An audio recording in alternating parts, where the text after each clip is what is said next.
Halo semuanya guys, kembali lagi sama gue Aldo di Detektif Aldo. Dan kali ini gue datang lagi dengan kasus yang seru banget menurut gue, terkait dengan produk favorit gue, yaitu adalah Coca-Cola.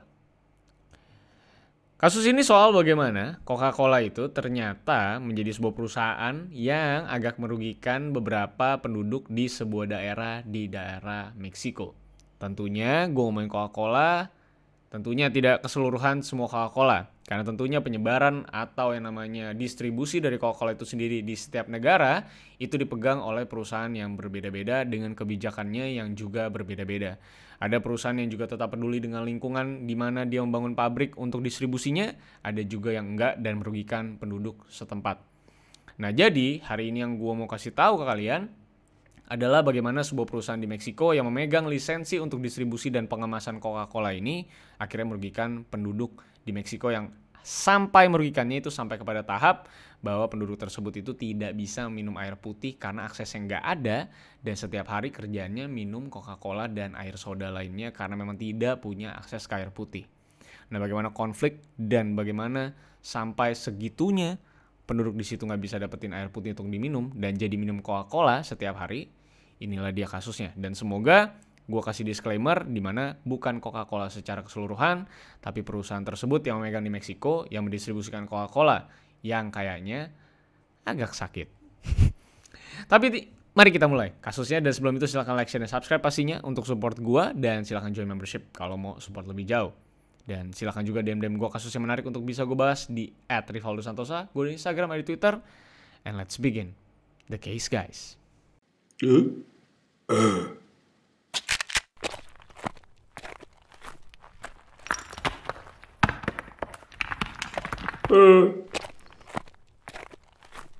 I lost myself.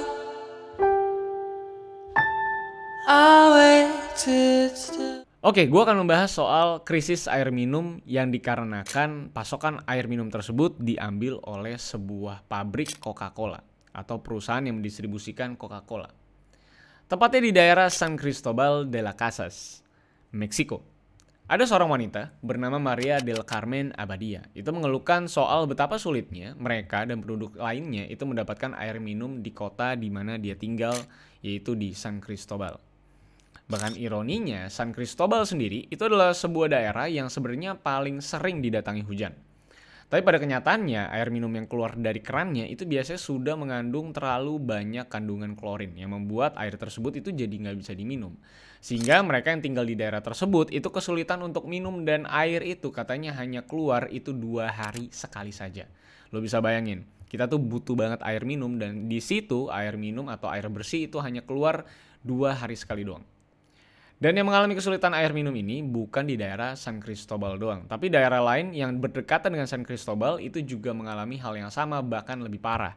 Dimana mereka cuma dapat air minum itu beberapa kali aja dalam seminggu, dan mau nggak mau harus beli air dari sebuah truk air, dimana mereka harus mengeluarkan uang lagi, dan truk air bersihnya juga terbatas sekali, sehingga karena supply demand yang tidak seimbang, sehingga tentunya menjadi mahal sekali harganya.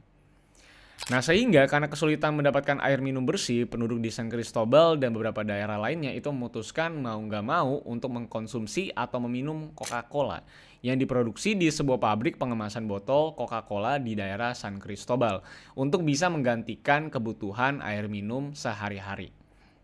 Nah, secara statistik, penduduk dari San Cristobal itu rata-rata minum 2 liter Coca-Cola sampai setengah galon setiap harinya. Lu bayangin, cek. Satu kaleng gini aja lu minum setiap hari, kena pasti yang namanya diabetes. Gak usah Coca-Cola, minuman manis lainnya apaan aja asal ada gula pasti itu bisa menyebabkan diabetes. Nah, ini lu bisa bayangin 2 liter minuman bersoda yang kandungan gulanya tinggi itu diminum setiap harinya 2 liter sampai setengah galon setiap harinya. Itu berbahaya banget. Nah, tentunya fakta kelangkaan air putih dan masifnya konsumsi Coca-Cola sebagai sumber minum ini membuat kota ini akhirnya mengalami kenaikan angka kematian yang didasari atas diabetes itu sampai sebesar 30% dari tahun 2013 sampai 2016, dan belum kunjung membaik sampai tahun ini. Dan diabetes di daerah ini jadi penyebab kedua kematian tertinggi setelah penyakit jantung, yang juga bisa disebabkan oleh gula. Dan akibat minum Coca-Cola setiap hari selama bertahun-tahun membuat sekitar 3.000 orang setiap tahunnya itu meninggal karena urusan diabetes yang disebabkan utamanya oleh konsumsi minuman soda setiap hari yang menjadi asupan air minum untuk para penduduk. Mengerikan banget sebenarnya. Fakta tingkat kematian yang tinggi yang disebabkan oleh diabetes di San Cristobal itu juga didukung dengan fakta bahwa memang selama ini menemukan minuman soda itu jauh lebih mudah daripada menemukan air putih untuk diminum. Bahkan saking tingginya angka kematian karena diabetes, seorang dokter di sebuah klinik dekat daerah San Cristobal itu mengatakan bahwa mereka tuh mulai kesulitan untuk bisa menangani masalah diabetes yang dialami oleh terlalu banyak orang di daerah tersebut. Sebuah ironi juga bahwa sekarang saking sulitnya nyari air putih untuk diminum, lo bisa menemukan banyak sekali anak-anak di pinggir jalanan di San Cristobal, di daerah-daerah dekat situ yang lagi main di pinggir jalan itu semuanya nenteng botol Coca-Cola dan minuman soda lainnya karena memang susahnya dan bahkan nggak adanya air putih untuk bisa diminum sama mereka. Dan karena haus mau nggak mau minum yang ada aja.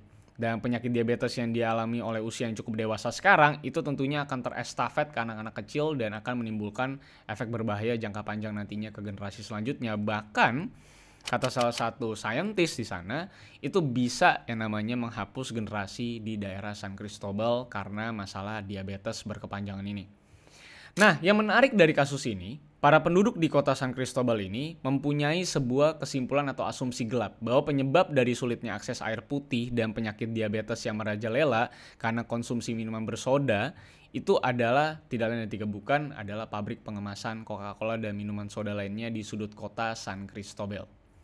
Tuduhan ini juga bukan sekedar tuduhan tanpa bukti belaka, kata para publik. Di mana publik tahu bahwa pabrik pengemasan Coca-Cola tersebut itu setelah diidentifikasi itu mengambil 300.000 galon per hari sesuai dengan kontrak selama bertahun-tahun yang sudah disetujui antara dari pabrik tersebut dan juga pemerintah Meksiko itu sendiri. Yang tentunya kontrak ini pasti jelas dikritik habis-habisan oleh publik karena publik merasa bahwa pemerintah itu kayaknya lebih mementingkan kebutuhan para kapitalis dibanding para penduduk yang terancam mati karena kekurangan air. Itu terjadi di mana-mana. Tadi gue batuk untuk kode ya. Dan konflik pun semakin memanas akhirnya di tahun 2017 saat mulai banyak protester yang menyuarakan soal Coca-Cola kills us atau Coca-Cola membunuh kami dan menuntut untuk perusahaan pengemasan Coca-Cola tersebut ditutup. Lagi, karena memang brandnya itu Coca-Cola, jadinya akhirnya yang ditutup tuh Coca-Cola. Padahal bisa jadi yang salah adalah perusahaan yang mendistribusikan atau yang memegang lisensi penyebaran Coca-Cola ini, yang punya kesepakatan yang cukup merugikan publik gitu ya. Jadi sebenarnya bukan Coca-Colanya doang gitu, tapi juga para pabrik-pabrik atau distributor atau manufacturer yang juga memegang lisensi penyebaran Coca-Cola ini. Jadi tapi karena produknya atau orang tuh lihatnya Coca-Cola, jadi ya bagaimanapun mereka taunya bahwa ini adalah pabrik Coca-Cola. Walaupun secara tidak langsung tentu itu punya Coca-Cola Meksiko. Nah, maka dari itu para kritikus dan aktivis juga mengatakan bahwa sungguh aneh kenapa ini daerah tuh bisa kesulitan untuk dapetin akses ke air minum di daerah yang sering hujan. Sedangkan perusahaan besar bisa dengan mudah mengambil air ratusan galon setiap harinya. Ini jelas ada sebuah tindakan yang aneh dari pemerintahan Meksiko itu sendiri. Nah, selain monopoli air bersih, para ilmuwan juga mengatakan bahwa perubahan iklim dan global warming itu katanya juga menyebabkan banyak sumur di daerah tersebut itu jadi kering dan gak menghasilkan air lagi, sekaligus ngebuat daerah yang biasa hujan terus saat siang dan malam itu menjadi jarang hujan. Nah, itu adalah sebuah bukti dari saintis yang menguatkan bahwa perusahaan pengemasan Coca-Cola tersebut itu tidak sepenuhnya salah atas kelangkaan air minum. Tapi kalau balik lagi ke ekstrak dari 300 galon air setiap hari, ya tetap nggak make sense gitu ya. Nah, kekesalan publik terhadap perusahaan Coca-Cola yang juga nggak mau disalahin juga semakin panas saat si Trump ini membangun border wall antara Meksiko dan Amerika dan juga rencana untuk menutup NAFTA alias North American Free Trade Agreement alias ekspor impor dengan biaya yang rendah antara Meksiko dan juga Amerika.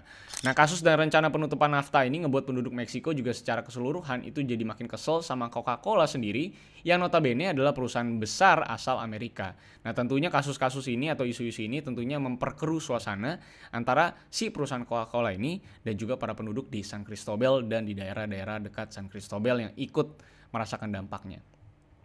Apalagi yang megang lisensi penjualan Coca-Cola di Meksiko dipegang oleh salah satu perusahaan F&B terbesar di Meksiko yaitu FEMSA yang dipandang merugikan orang Meksiko sendiri dan gak peduli dengan penduduk Meksiko demi keuntungan mereka sendiri dan juga pihak Amerika. Bagi penduduk San Cristobal, Coca-Cola adalah perusahaan yang abusive dan manipulatif, di mana mereka itu mengambil air putih kita katanya, lalu jadiin itu Coca-Cola dan membuat iklan-iklan yang kesannya itu menebar kebaikan di Meksiko. Padahal aslinya itu semua hanya untuk uang dan membuat rakyat Meksiko di beberapa daerah jadi sengsara. Itu kata publik. Apalagi Coca-Cola itu sering banget bikin kampanye kebaikan di seluruh dunia dan itu semua dipandang manipulatif oleh penduduk Meksiko. Yang lagi gue disclaim bahwa setiap region tentunya Coca-Cola punya kebijakan dan kampanyenya beda-beda. Tim agensinya juga beda-beda. Jadi sebenarnya nggak bisa disatukan bahwa ini brand udah cancer banget di seluruh dunia. Enggak. Tapi ini hanya merugikan sebagian. Dan tentunya ini kasusnya di Meksiko, jadi memang publishernya juga berbeda. Karena gue nggak mau menyalahkan Coca-Cola secara sepenuhnya tentunya, karena ini adalah sebuah kesepakatan dari dua arah gitu ya. Nah tapi kocaknya memang mendengar tuduhan bahwa mereka tuh menjadi perusahaan yang mencuri suplai air putih di San Cristobal, mereka itu, si FEMSA ini malah mengaku bahwa tuduhan tersebut itu sangat mengejutkan mereka gitu ya. Bisa kaget gitu ini orangnya. Dan mereka merasa bahwa kekurangan pasokan air itu mah urusan pemerintah dan urbanisasi yang terlalu masif yang secara tidak langsung menyalahkan penduduk gitu ya. Jadi mereka menyalahkan bahwa ini terlalu rame dan terlalu rapid dan terlalu masif kependudukan di sini sehingga suplai air bersih jadi kurang karena memang permintaannya jadi semakin banyak. Sampai detik ini pemerintah tuh masih nggak ngelakuin apapun dan fakta bahwa pemerintah tetap nggak peduli dengan protes penduduk memang katanya didasari karena penghasilan besar yang dihasilkan oleh perusahaan Coca-Cola ini yang kontribusinya itu hampir 200 juta US dollar per musimnya dan ngasih kerja atau lapangan pekerjaan ke 400 orang di San Cristobal dan di beberapa daerah lain. Sehingga wajar kata publik bahwa pemerintah itu nggak mau ngambil tindakan ke perusahaan ini karena perusahaan ini menguntungkan dan ngasih banyak uang banget ke berbagai pihak. Bahkan gilanya perjanjian pemakaian air putih ini sangat ringan banget pembayarannya untuk perusahaan Coca-Cola yang dipegang FEMSA ini. Dimana mereka cuma kudu bayar 10 cents per 260 galon. Paling nggak nyampe 15 ribu. 15 ribu aja udah kegedean. Itu kecil banget lah pokoknya ya, nggak nyampe 5 ribu deh. 5 ribuan lah kira-kira. Lu bayangin 260 galon itu cuma 10 sen untuk pabrik ini.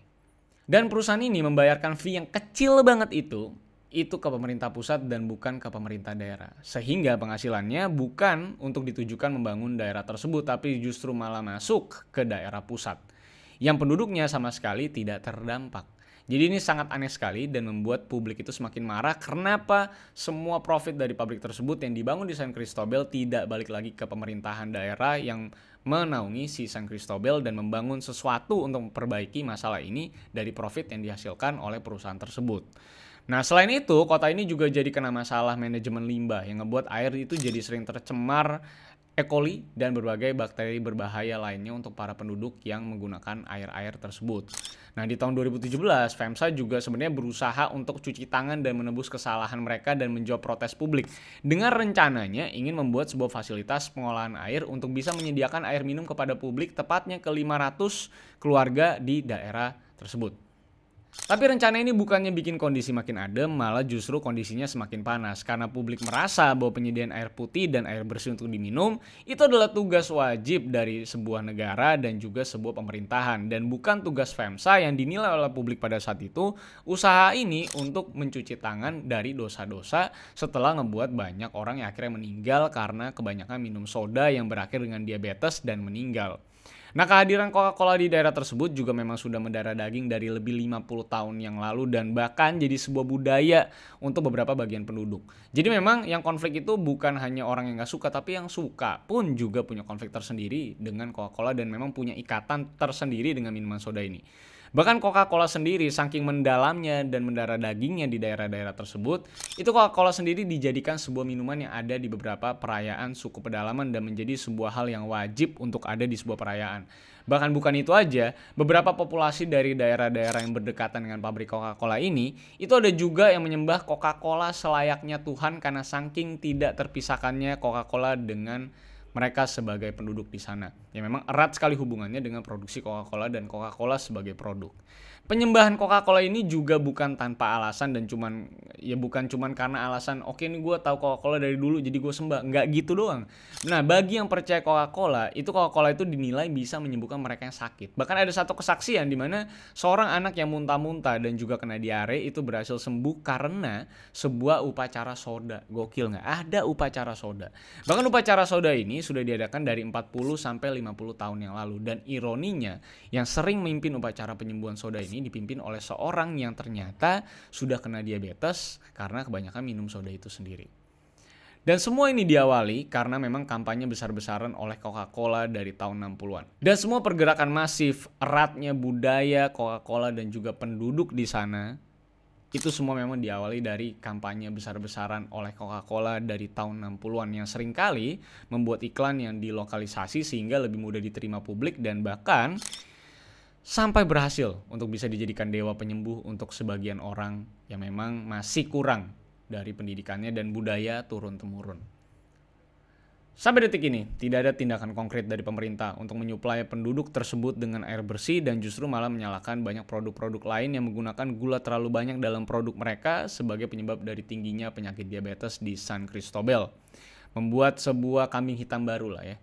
Dan sedangkan Coca-Cola sendiri sebenarnya kalau mau ngomongin kandungannya itu mengandung sekitar 9 gram gula dari 100 gram Coca-Cola. Nah kalau orang minum sekitar 2 liter setiap harinya, itu udah berarti 180 gram tuh setiap harinya gula yang dikonsumsi. Sedangkan orang normal itu cuma boleh konsumsi gula sebanyak 24 gram setiap harinya.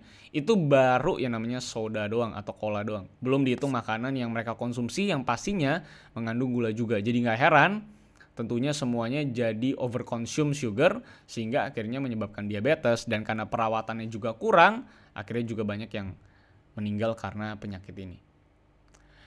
Nah itulah dia kasus bagaimana sebuah perusahaan distribusi Coca-Cola yang tentunya mungkin bekerja sama juga dengan Coca-Cola Meksiko. Karena ngomongin Coca-Cola Meksiko itu adalah Coca-Cola paling orisinil karena rasanya beda sendiri.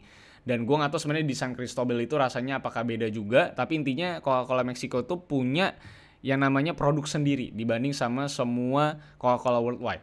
Makanya kalau lu cari di eBay, Coca-Cola Meksiko itu harganya paling tinggi. Karena rasanya katanya itu yang paling orisinil adalah Coca-Cola Meksiko. Jadi gue gak tahu sebenarnya.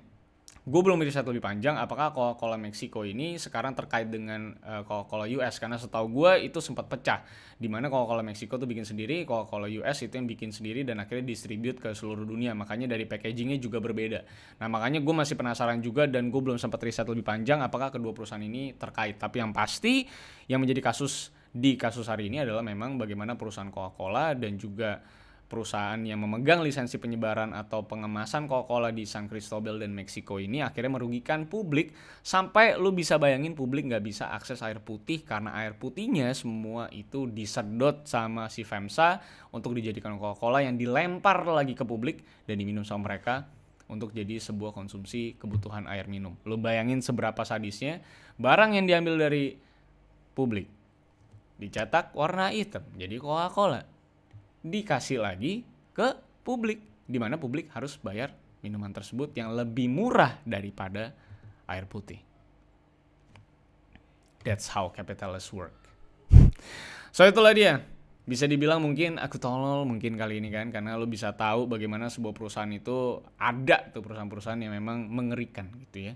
Dan bagaimana si FEMSA ini bekerja juga cukup mengerikan. Tapi terima kasih sudah nonton sampai akhir. Kalau kalian punya opini dan sebuah asumsi terkait kasus ini atau teori ini, kalian bisa coba drop di kolom komentar. Dan sampai jumpa di episode-episode aku tolol selanjutnya yang mungkin memberikan kita sebuah wawasan meledak soal dunia. Dan gue baca ini semua total dari New York Times. Kalian mungkin bisa baca lebih detail dari New York Times. Dan terima kasih semua intinya sudah nonton sampai akhir. Sampai jumpa di episode-episode selanjutnya sekali lagi. Jangan lupa untuk like, share, dan subscribe. Follow gue di @rivaldosantosa. Gue di Twitter dan Instagram. Kalian bisa DM gue kasus atau hal yang menarik untuk dibahas. So see you on another episode guys.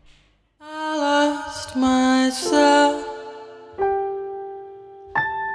I waited still for a glimmer to arrive.